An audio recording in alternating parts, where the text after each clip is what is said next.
Good evening, everybody, and thanks very much for coming. My name is Louise Jeffries. I'm Director of Arts at the Barbican, where we have worked with Complicity and co-commissioned a lot of their work since 2001. So it's wonderful to be here.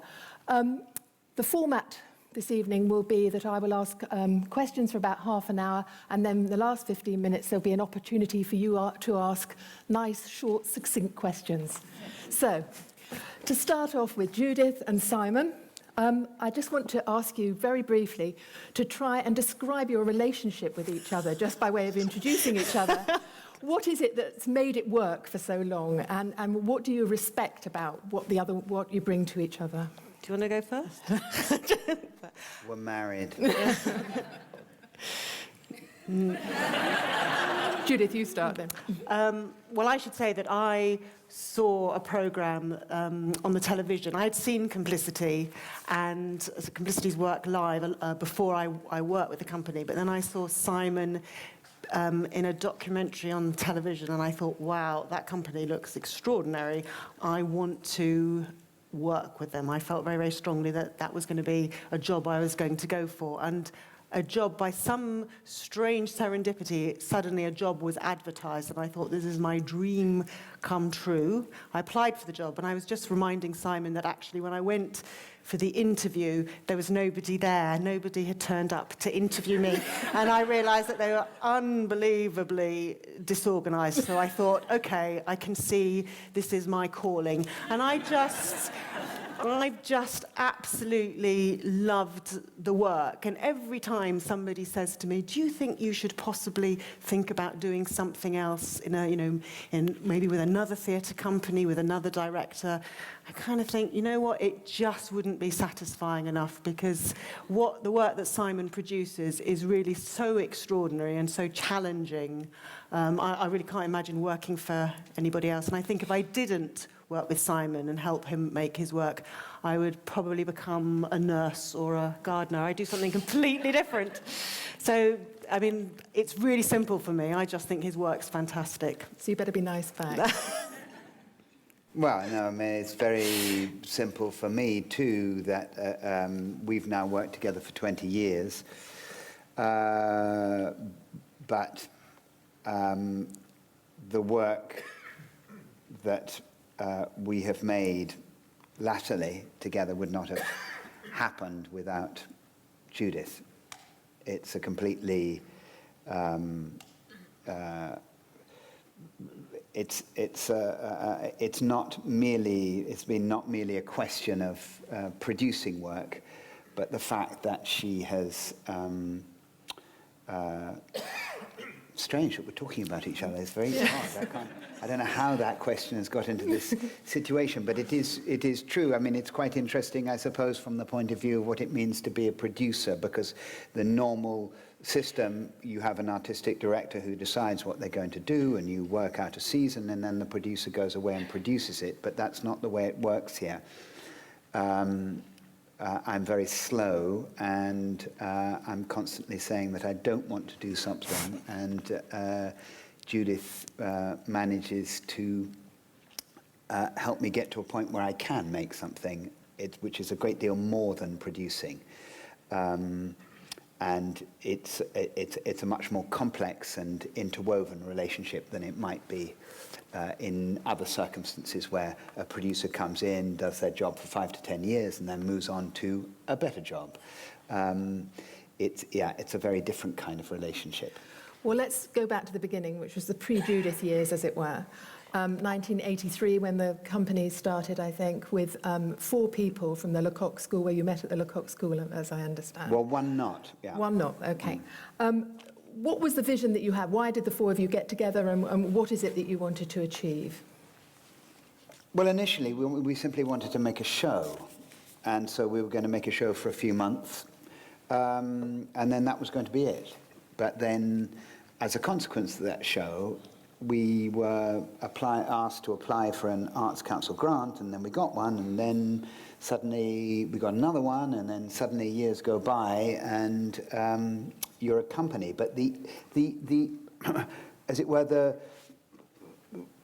defining force was I would call it an act of resistance, was a kind of both, there are various things that bound us together, a social and political outlook, and feeling that there was, when we went to the theatre, we weren't seeing what we wanted to see or hearing what we wanted to hear. And seeing it in a way that was not produced, that might speak to people in a completely new way. But an act of resistance, I would say, is what bound us together. That takes me to my next question, really, because you really changed the way I think that people think about theatre. I think Complicity has done that. And at the beginning, there was only complicity, but you've been copied a lot, and I'm not going to say who I think has copied you, but you have been. And that, you know, are you flattered by that you've influenced other people? You know, do you like the fact that the work is on the A-level syllabus, or does sort of acceptance bring a sort of unbearable weight of expectation with it? Did you prefer those days when it was maybe a little bit more controversial? Or do you still see it as controversial? Well, I would say... Or maybe you never did. I don't know. You answer. Okay. Well, I can't really answer the one about the A-level syllabus. Yeah. Don't know who's sitting sitting out here, if there's any people studying the company. I mean, that's kind of complementary, and yet you do wonder, what are they studying? Because one of the interesting things over the years that Simon has always said is, you know, why are people writing their dissertations about us? What are they writing? You know, there have been times when he's said, I don't really know what I'm doing here. So how is anybody able to write something down about it? So when people used to ring us before the days of the internet and say, have you got any information on the company? I'm writing my dissertation. We'd always say, fantastic, could you send it to us? Because we'd be really interested to know what they were saying. But so it's sort of complementary, but it's not written about what I do, so I'm sure Simon would have a feeling about that. I do go to theatre sometimes and see people doing sort of work that I feel is really highly influenced by the company, and sometimes I get quite cross, and sometimes I think that's, you know, how dare they? But sometimes you just think, well, it's impossible for things not to, you know, infiltrate into other people's work. That's art, really, I think. Absolutely. I mean, I think it's there's I mean, you know, very simply, theatre is a magpie art form. Everybody copies everybody else, and the theatre actually steals from every other art form there is. And in many ways, it's had to do a lot more of it over the last 20 or 30 years. I mean, if you look at the history of dance, I would say in the 20th century that dance stole hugely from theatre very, very early on, whether you're talking about the ballet russe at the end of the 19th century and Diaghilev and Isadora Duncan, through to Mary Wigman and the whole, you know, right up to the question of the extraordinary and for me very influential work of Pina Bausch, which was, for my generation, was an absolute explosion because it was theatre, pure theatre. It wasn't a question of people sort of studying dance moves. It was subject matter, content made physically present in front of you. And you know, I grew up in the era of rock music, and essentially they were theatre shows, and they were also stealing the language of the theatre. In the meantime, you know, the theatre remained rather the theatre, you know, and there was a set, and you kind of, you know, I think probably you'll find this, here we go. And this is so it's not a sound cue, it's real. No, it's not a sound cue, it's real. Or maybe it was a sound cue. They were very on the ball. They were very on the ball. But, you know, and I think that the theatre needs, you know, I think you steal from anywhere. People talk about the fact that, you know, we have used modern technology or video. I'm not really interested in that. I mean, video is just light, and light has been part of the theatre since its inception. There's nothing new about it. I think the key thing is, what are the stories that you're telling? Yeah. Of course, the form of the way that you're telling has another, for me, a very big sort of political subtext to it, because it changes people's consciousness, the way that people think. I always believe that before you make a piece of theatre, there is a text, and it comes from something that you're talking about. Even if you talk about this table, there is a whole text about it, about where it was made, who made it, how much they got paid, and so on.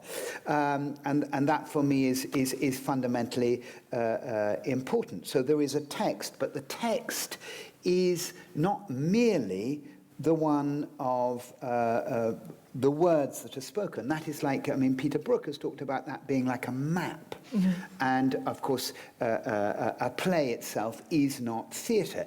It can become marvellous theatre in the hands of a great theatre maker. there's the Baldwin play that was here, the Amen Corner, which became a wonderful piece of theatre, I thought. But I think it's not necessarily an extraordinary play.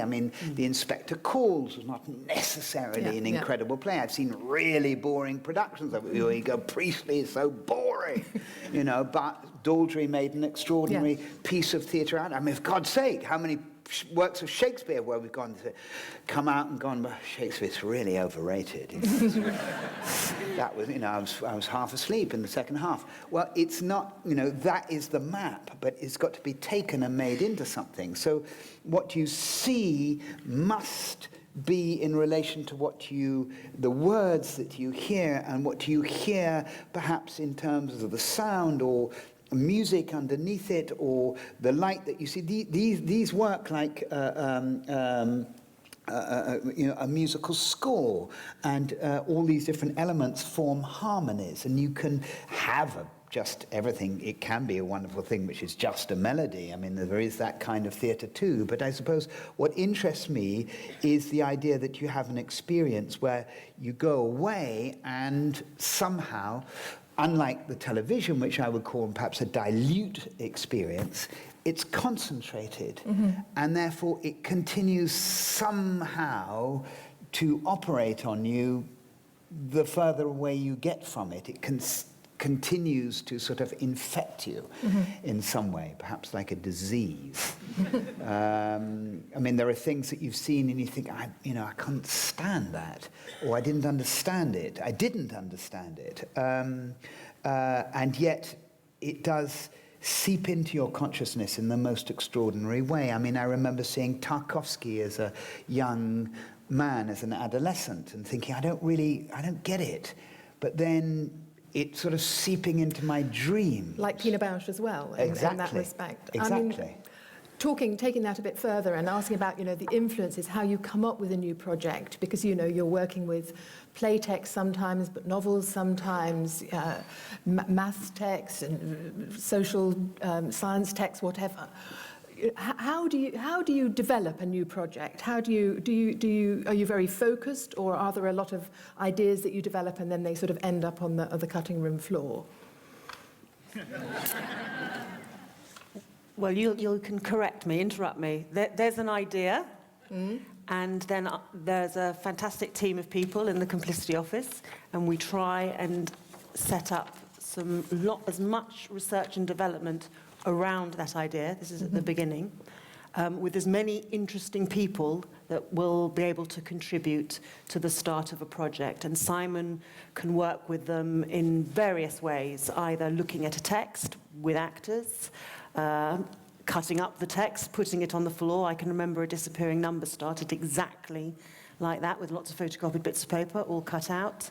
And after the research and development, we might move to a different stage. So is the whole team involved with this research and development? Simon will come up with the idea, and then people will suggest people you might talk to, and quite often in the office there are people who will know people, or will source people, or will find somebody who knows somebody who is an expert, or we've just got quite very hungry young people who want to help facilitate the work, so they do make it their job to go out and find people who will help them. They don't. Not everybody is necessarily successful, but we try really our utmost to find people who will have the same sort of interests or themes. Marcus de Sautoy is a very an obvious one. We tracked him down when we did A Disappearing Number, mathematics. We found him, and that was an extraordinary story, because when we found him, he said, I know exactly who you are. I used to do your workshops at the Pegasus Theatre in Oxford. And this is Professor Marcus de Sautoy. So He was the Seamaney Professor of the Dissemination of Scientific Knowledge, the post that Dawkins held before, he now holds it. And then through those people, you meet other people who are also very interested in working with an artist. It doesn't necessarily mean they'll be part of the final production process, but they're there from the beginning. Right. I mean, I think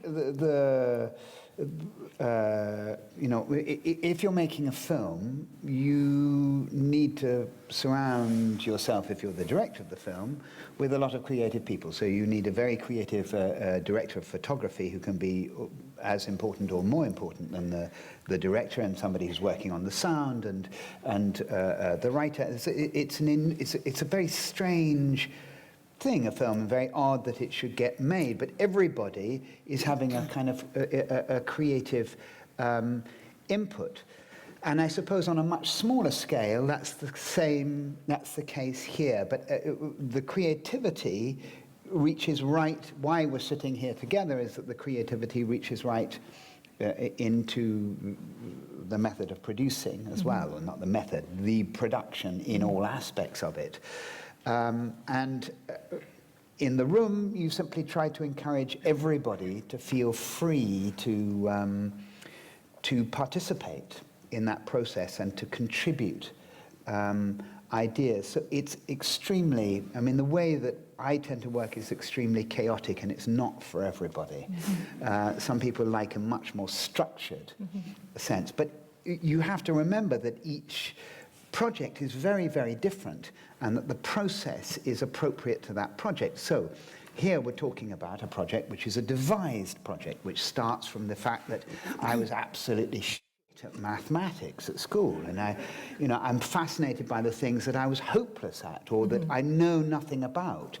And in a way, I see part of my life as a continuous exploration of things that I don't understand. I feel I want to know something about something when I make something. I don't know what it is I'm going to make. However, that's a devised project, so mathematics, and there was a particular story associated, a fragment of a story, which is a relationship between Ramanujan and Hardy. However, there are other projects like Measure for Measure that we did on this stage, which is taking a classic, taking a piece of Shakespeare, and I feel, Shakespeare, I can't believe I haven't done more Shakespeare with the company, because I grew up with Shakespeare. I did, by the time I was, 22 or 23, I'd acted in about 30 of them. So that was very much my background. Here I also did the Caucasian Chalk Circle. We did Endgame.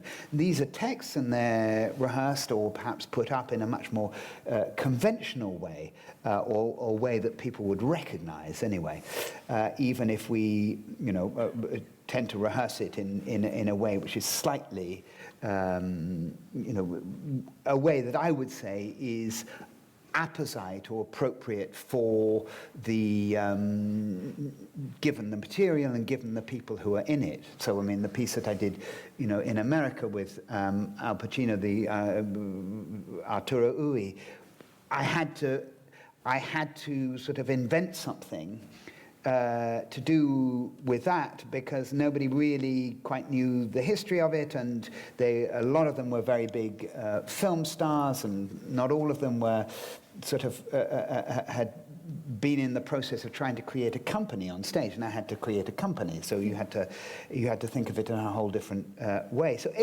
every project is very different. We were thinking about the fact that we made this site-specific piece, what is now, there's a new thing called Immersive Theater. you know, which has only been around for a few hundred years. But anyway, it's not new. It is, you know, everything in the theatre goes round in circles. Anyway, we did a piece of what is now called Immersive Theater in the disused Aldwych tube station. It was called A Vertical Line, and John Berger wrote it. I wrote it with him, and it was produced in collaboration with Art Angel, and we took the disused Aldwych tube station, and people went on this very strange and wonderful journey. But that was a very different process, which involved, you know, editing film and video. This is about 15 years ago that we did this.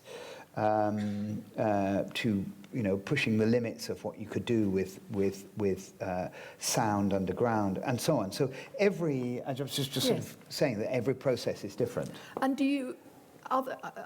are you working with requiring different things of different actors across these different sort of projects? So the text, you know, is there such a thing as an ideal complicity actor? No.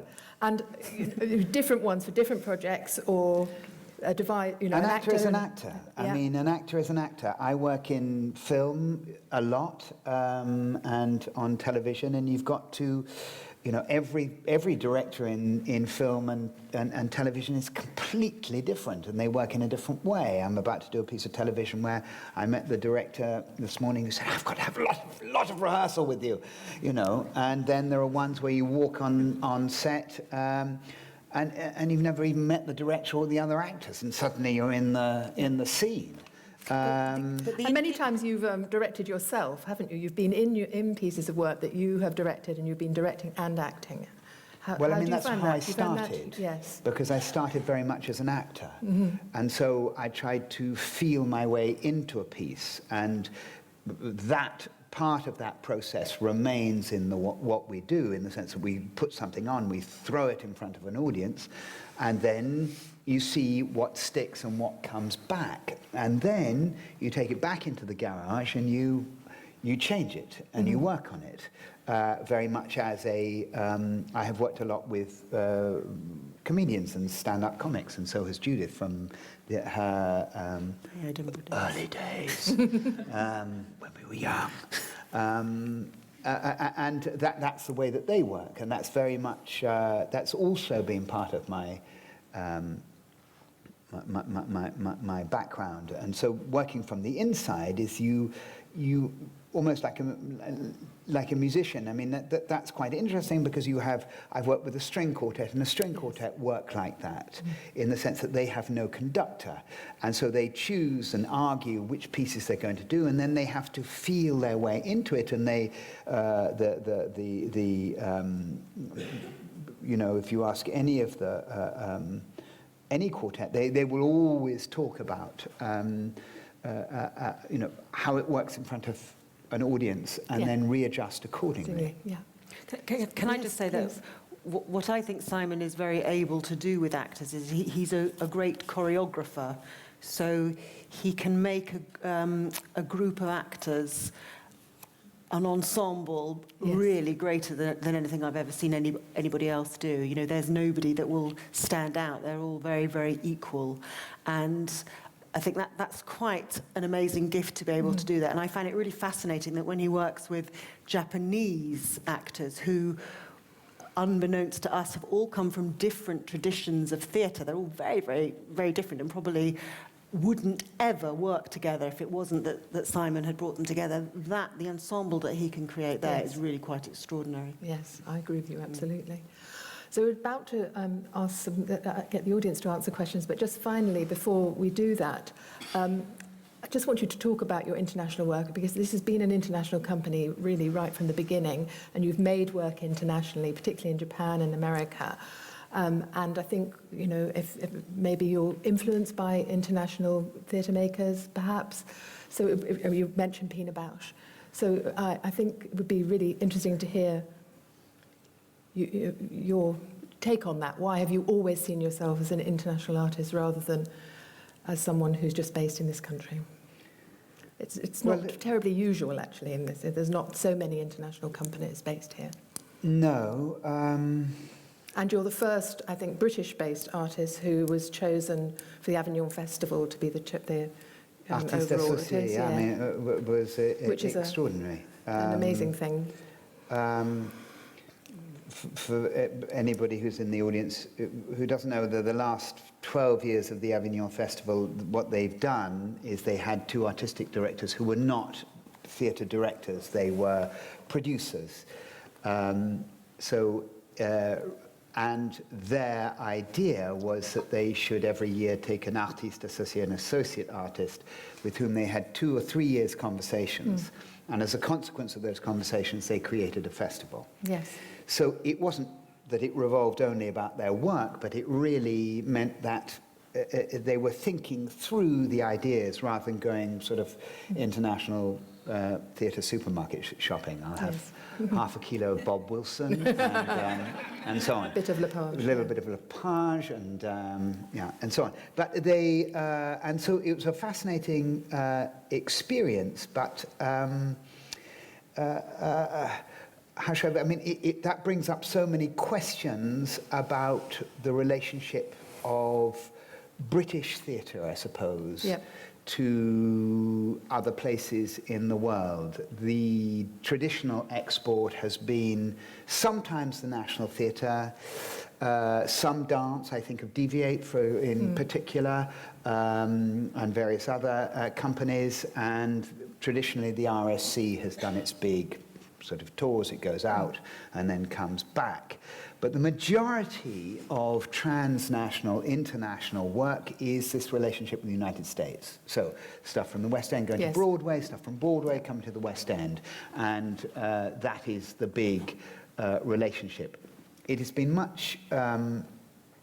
there's much fewer pieces of work going to France, to Germany, to Italy, perhaps relationships with Japan or the Far East, with the Middle East, with Turkey, with Scandinavia.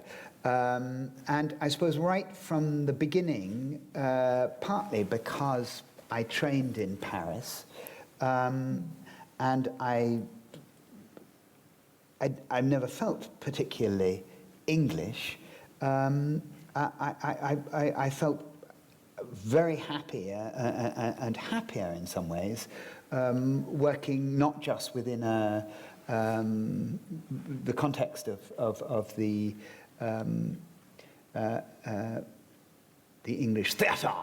And because you didn't have a building, I suppose, We didn't have you a had building. the freedom to do. I mean, that Peter work. Brook said something about, I'm name-dropping Peter Brook, but in fact, he did say something, he was asked to say something about us because at one point he said the English have a fine, sophisticated and wonderful theatre tradition. Simon Burning Complicity are not part of it.